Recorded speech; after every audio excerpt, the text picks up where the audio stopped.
మీరు ఇట్లా ఈ సినిమా ఫ్లాప్ అవుతుందని ముందే చెప్పిన సందర్భాలు ఏమున్నాయి? ఉండే సార్. ప్రవీణ్ గారి దగ్గర పనిచేసినప్పుడు. సార్ ఇప్పుడు చెప్పాను అనుకోండి సార్. నేను ప్రవీణ్ గారికి చెప్తాను, డైరెక్టర్ కూడా చెప్తాను నేను. ఇప్పుడు నేను చెప్పాను అనుకోండి, అప్పుడు ఏమైందంటే ముందే ప్రొడ్యూసర్లు ఉంటారు, ఇప్పుడు ముందే తెలిసినా కూడా మాకు చెప్పలేదు అంటే మమ్మల్ని మోసం చేశారు అనుకుంటారు. అంటే ఇప్పుడు మనం చెప్పకూడదు కదా, చెప్పొచ్చు, కానీ ఫ్రెండ్లీగా ఉండి యాక్సెప్ట్ చేసేవాళ్ళు ఉంటే ఓకే. ఇంకోటి అంటే ప్రతి సినిమా పోద్దని ఎవరు తీరండి, వాళ్ళ కృషి ఉంటుంది.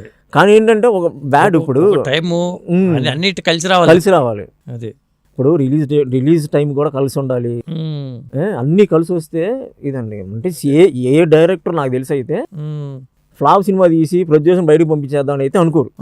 ఎందుకంటే తనకే లైఫే కదా. అవును, ఇప్పుడు ఆ సినిమా హిట్ అయితేనే అతనికి ఇంకో సినిమా వస్తుంది. అలాంటప్పుడు ఎందుకు అట్లా కథ తీసుకెళ్తాడు? అదే అది అన్ని సమకూరు అంతే. ఇంకొకటి మీ సొంతూరు ఏ ఊరు అసలు? మాది విజయవాడ అండి. విజయవాడ ఎక్కడ? విజయవాడ ప్రసాదంపాడు. మరి ఎలా దీంట్లోకి ఎంటర్ అయ్యారు అసలు? ఏమో లింక్ ఎక్కడ తగిలింది మీకు? నాకు అదే సార్, నేను షేర్ మార్కెట్ దిగినా నేను చాలా చేశాను సార్. ఓపెన్ చెప్పాలంటే diploma in computer hardware, share market నేను ఫ్రాంచైజీ ఓన్గా పెట్టాను. మా డాడీకి లారీ ఉంది, లారీ క్లీనర్కి వెళ్ళాను నేను. అంటే మా సొంతం కాబట్టి ఇలా ఇంకో చుట్టాలు ఉంటారు కదా, అరే నువ్వు ఎంత చదువుకుని, నేను ఎంఎస్సీ కంప్యూటర్స్ చేశాను, ఇంత చదువుకుని ఎందుకు నువ్వు లారీకి వెళ్తున్నావు అది అని. మా లారీ ఫీల్డ్ ఎప్పటి నుంచో, సర్లే అని చెప్పి ఫాదర్కి ఏజ్ కదా అని చెప్పి నేను చూసుకుంటాలే అని చెప్పి అన్నా. అలా హెల్ప్ చేస్తా అందరూ అంటున్నారు ఇలా కాదులే అని చెప్పి లారీ మొత్తం అమ్మేసేసి ఆ డబ్బులు తీసుకొచ్చి షేర్ మార్కెట్ ఫ్రాంచైజీ మనం ఒక 2 months నేను నేర్చుకున్నా షేర్ మార్కెట్. ఓకే, నేర్చుకున్న తర్వాత నాకు డబ్బులు ఏమన్నా డాడీ అంటే ఆయన ఇచ్చారు. 2007లో 6లో స్టార్ట్ చేశానండి. స్టార్ట్ చేసి అట్లాగా మమ్మల్ని ఒకళ్ళు మోసం చేశారు. అసలు విజయవాడలో పెద్ద గోల్ చేసి అది చేసి మళ్ళీ డబ్బులు తెప్పించుకొని 2000లో ఫ్రెష్గా స్టార్ట్ చేశా. 2007, 8, 9 విజయవాడ ఫస్ట్ బ్రాంచ్, తర్వాత గుంటూరు బ్రాంచ్, తర్వాత మచిలీపట్నం. అప్పుడులోనే నాకు రోజుకి 50,000 వచ్చేది, మంత్లీ కాదు, రోజుకి 50. మీ పిల్లలు ఇంటర్మీడియట్ మరియు ఎంసెట్ చదువుతూ సబ్జెక్ట్స్ లో కన్ఫ్యూజ్ అవుతున్నారా? కాన్ఫిడెన్స్ లెవెల్ తక్కువగా ఉందా? రిపీటెడ్ మిస్టేక్స్ చేస్తున్నారా? అయితే మీకోసమే ఉంది Rise app. 1 lakh question bank, performance analysis, online classes by experts, ఇంకా మరెన్నో ఫీచర్స్ తో మీ ముందుకొచ్చింది Rise the perfect guide. Description లో ఉన్న లింకును ఉపయోగించి సబ్స్క్రైబ్ అవ్వండి. 2009లో అవన్నీ వదిలేసుకుని సరే అని చెప్పి ఏంటంటే ఇప్పుడు డబ్బులు వస్తాయి కదా, మన గురించి ఆలోచించరు, సినిమాకి వెళ్దాం. సినిమాకి ఎలా వచ్చిందంటే, నేను ఇంటర్మీడియట్లో జోక్స్ బుక్స్ అమ్మేవారు మాకు అలంకార దగ్గర. అమ్మేవాళ్ళు అక్కడ. అవి తెచ్చుకుని లాస్ట్ బెంచ్లో కూర్చొని చదువుకునేవాడిని. నాకు జోక్స్ అంటే బాగా ఇష్టం. సర్లే ఎప్పటికైనా ఏమో సినిమాకి వెళ్ళాలి అలా అలా అనుకునేవాడిని. దాని ముందు నాకు ఇంకోటి కూడా జరిగిందనమాట. ఎలా అంటే, నేను క్రికెట్ ఆడేవాడిని, గ్రౌండ్లో ఆడేవాడిని. ఒక సెలెక్టర్ వచ్చి బౌలింగ్ యాక్షన్ బాగుంది అది ఇది అని చెప్పి నన్ను ఏం చేశారు, నువ్వు జాయిన్ అవుతావా నువ్వు అన్నారు. ఎవరో కూడా తెలియదు, అవుతానండి అన్న.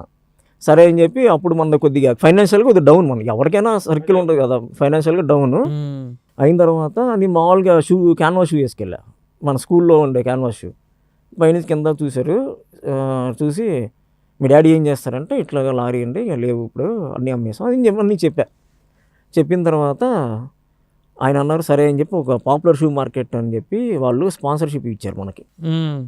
2,500 ఇచ్చి స్పైక్ షూ, అంటే బౌలర్కి కింద స్పైక్స్ లాగా ఉంటాయి, ఆ స్పైక్ షూ మనకి ఇప్పించారు అనమాట. అదేనో కిట్టు. ఓకే, అలా 1 year మనకి కరెక్ట్గా నేను 10th చదివేటప్పుడు ఇది జరిగింది. అలా సరే అని చెప్పి రెగ్యులర్గా ప్రాక్టీస్కి వెళ్ళేవాడిని. వెళ్తే కరెక్ట్గా నా ఎగ్జామ్స్ ప్లస్ అది Under-16 సెలక్షన్స్ డిస్ట్రిక్ట్ది ఇది జరిగింది. నేను అటా ఇటా కన్ఫ్యూజను. మా ప్రిన్సిపల్ని అడిగితే ఫస్ట్ నువ్వు చదువుకుంటేనే స్పోర్ట్స్ కోటాలో జాబ్ వస్తుంది, ఫస్ట్ నువ్వు చదువుకో అది ఇది అన్నారు. వాళ్ళేమో మన మీద ఫండింగ్ పెట్టారు, ఏది దీని మీద. ఆ ఫండింగ్ ఏమో అటా కన్ఫ్యూజన్లో ఉన్నా. సరే అటు వెళ్ళకుండా సరే అని చదివేసాం. 10th అయ్యింది. సరే ఇంటర్మీడియట్లో ఎప్పటికైనా మనకు మనకు తెలియని ఛాన్స్ కూడా వచ్చి పిలిచారని మన దగ్గర ఏదో ఉంది అనిపించింది. సరే ఇంటర్మీడియట్లో మళ్ళీ సెలక్షన్స్ జరుగుతున్నాయి. అప్పుడు ఏంటంటే Under-19 సెలక్షన్స్ వెళ్తే మనకేంటంటే కొద్దిగా ఫాలోయింగ్ లాగా ఫ్రెండ్స్ ఉండేవారు. ఫ్రెండ్స్ని గ్రౌండ్కి వెళ్ళి బాగా ఆడేవారు, చాలామంది పరిచయం. మనం వస్తుంటే విజిల్స్ అనమాట. ఇది సెలక్షన్స్లో ఫస్ట్ బాల్ వికెట్ వేయగానే వికెట్ ఇరిగిపోయింది. వికెట్ ఇరిగిపోగానే అసలు ఆ ఫుల్ క్లాప్స్. సెలెక్టర్ పక్క పిలిచాడు. పిలిచి అండర్-22లో ఇంత ఫాస్ట్ వేసేవాళ్ళు ఎవరు లేరు, నీకు అండర్-22 తీసుకుంటానులే అన్నారు. సరే నేను కూడా పిచ్చోనుగా సరే అనుకున్నా. ఏం జరిగిందంటే ఎవరైతే మనకి ఫస్ట్ సెలెక్టర్ పిలిచి మనకి ఇచ్చారో, ఎందుకు ప్రాక్టీస్ ఇచ్చినా కూడా రాడు తీసుకోబాకండి అని చెప్పి ఏదో సంథింగ్ అలా జరిగింది. ఇక నేను ఆ విషయం తర్వాత ఎప్పుడు తెలిసిందంటే అండర్-22కి వెళ్ళామండి సెలక్షన్స్కి.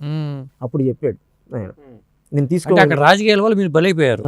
అంతేగా? అంతే, నేను తీసుకోను, నువ్వు ఎంత చేసినా అంటే కూడా. మంచి క్రికెటర్గా దేంట్లో ఫామ్లోకి వచ్చేసి వాడికి ఈ వరల్డ్ కప్లో ఆడుతూ ఉండేవాళ్ళేమో. వరల్డ్ కప్ కాలేదు,